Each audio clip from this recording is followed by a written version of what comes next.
Online classes में आप सभी का स्वागत है।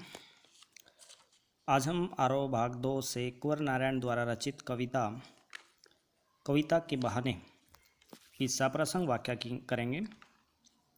इससे पहले हम कुंवर नारायण जी के जीवन परिचय से अवगत हो चुके हैं। पूरा वीडियो में आप देख सकते हैं। देखिए, आपके काव्यखंड से सप्रसंग व्याख्या और शिल्प व काव्य सौंदर्य से प्रश्न पूछे जाते हैं, तो इनको ध्यान से करें, लिखें। कविता के बहाने जो इन दिनों नामक काव्य संग्रह से ली गई है, कुंवर नारायण जी की ये जो कविता है, यह एक यात्रा को दर्शाता है, एक विचार, एक काव्य की यात्रा जो चिड़िया फूल से लेकर बच्चे तक की यात्रा है। यानी एक और जहाँ प्रकृति तो दूसरी ओर भविष्य की ओर कदम बढ़ाता कोई बच्चा कविता के साथ कवि ने उसकी तुलना की है और कविता की उड़ान को असीम बताया है। तो देखिए, कविता के बहाने किस्सा प्रसंग व्याख्या पढ़ते हैं। कविता एक उड़ान है चिड़िया के बहाने, कविता की उड़ान भला चिड़िया क्या जाने, बाहर भीतर इस घर उस घर, कविता के पंख लगा उड़ने के माने, चिड़िया क्या जाने, चिड़िया क्या जाने। तो यहाँ पर देखिए, सबसे पहले प्रसंग लिखेंगे। प्रस्तुत काव्यांश हमारी हिंदी की पाठ्य पुस्तक आरोह भाग 2 के काव्यखंड में संकलित कविता के बहाने नामक कविता से लिया गया है, जिसके कवि कुंवर नारायण जी हैं।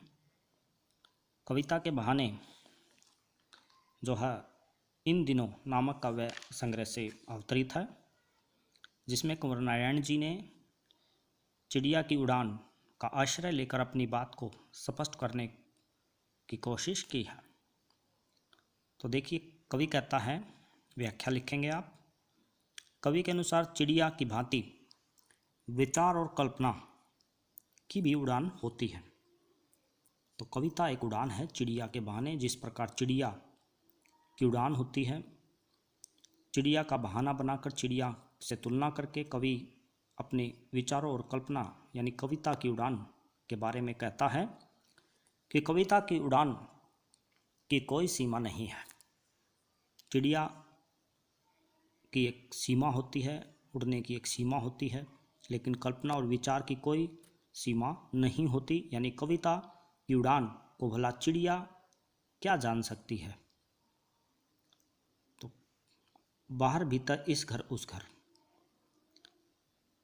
कवि कहता है कि कल्पना और विचार की जो उड़ान है वह इस घर से उस घर, यानी एक देश से दूसरे देश की सीमाओं तक बहुत जल्द पहुंच जाती है। चिड़िया की जहां सीमा होती है, उड़ने की सीमा होती है, वहीं कविता जो है अपने पंख लगाकर जो उड़ती है, यानी कल्पना और विचार की जो उड़ान होती है वह असीम है, जिसकी कोई सीमा नहीं है।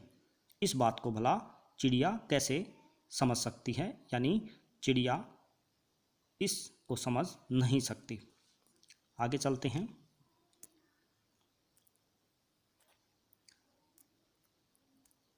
आगे देखिए, कविता एक खिलना है फूलों के बहाने, कविता का खिलना भला फूल क्या जाने, बाहर भीतर इस घर उस घर, बिना मुरझाए महकने के माने, फूल क्या जाने।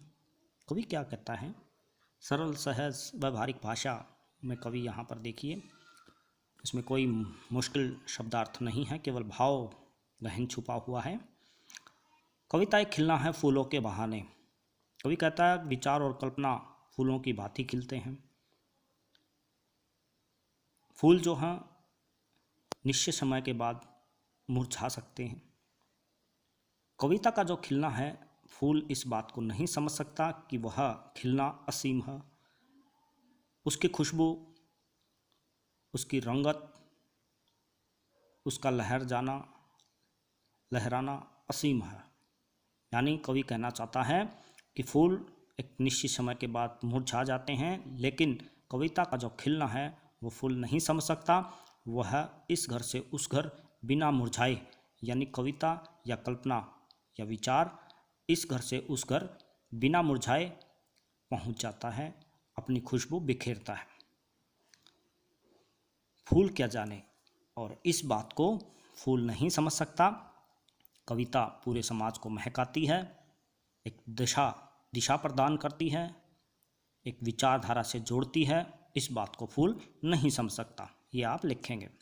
आगे देखिए, कविता एक खेल है बच्चों के बहाने, बाहर भीतर यह घर वह घर सब घर एक कर देने के माने, बच्चा ही जाने। लेकिन इस काव्यांश में कवि ने फूल के साथ समानता दर्शाई है। बच्चे के साथ समानता दर्शाई है। पहले फूलों के साथ और चिड़िया के साथ जो है तालमेल नहीं बनाया कि कविता की उड़ान जो है चिड़िया से बहुत ज़्यादा है, वहीं फूल की खुशबू कुम्हला जाती है, लेकिन कविता की खुशबू जो है बहुत दूर तक पहुंचती है, महकती है, और अपना समय के साथ साथ वह अपनी महक को जो है नहीं त्यागती, नहीं छोड़ती है। लेकिन यहाँ पर कवि कहता है कविता एक खेल है बच्चों के बहाने, कि कविता उसी प्रकार से है, एक खेल की तरह है, जिस प्रकार बच्चे भांति भांति के खेल खेलते हैं, अलग अलग मनोरंजन के लिए खेल खेलते हैं। बाहर भीतर यह घर वह घर सब घर एक कर देने के माने, बच्चा ही जाने। यानी बच्चा एक घर से दूसरे घर में खेलता रहता है, प्रवेश करता है, सभी घरों को एक कर देता है, अर्थात उसके मन में कोई वैर भाव द्वेष नहीं होता। निश्चल भाव से वह सभी घरों को, सब पूरी पृथ्वी को एक जैसा बनाने की कोशिश करता है।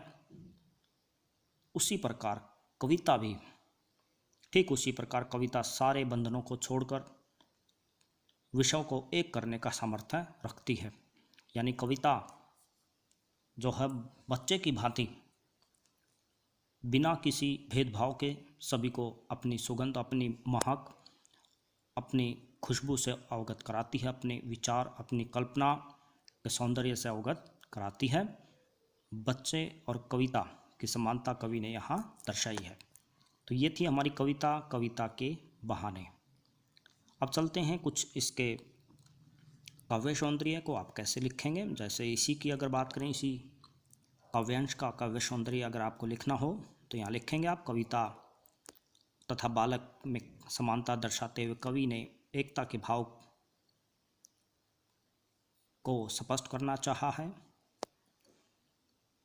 काव्यांश में भाषा सरल सहज प्रभामय बनी हुई है। नवीन उपमानों के साथ कवि ने अपनी कविता को एक खेल के समान बताया है, बच्चों के खेल के समान बताया है। मुक्तक छंद में काव्यांश लिखा गया है। अभिधात्मक शब्द शक्ति का प्रयोग किया गया है। ऐसे आप काव्य सौंदर्य लिख सकते हैं। तो ये थी आपकी कविता के बहाने। इसको सुने और इसकी सप्रसंग व्याख्या आपने करनी है, साथ में काव्य सौंदर्य, शिल्प सौंदर्य आपने लिखना है। आज के लिए इतना ही, धन्यवाद। आगे पढ़ते हैं फिर बात सीधी थी पर, अगले वीडियो में आपको पढ़ाया जाएगा। धन्यवाद।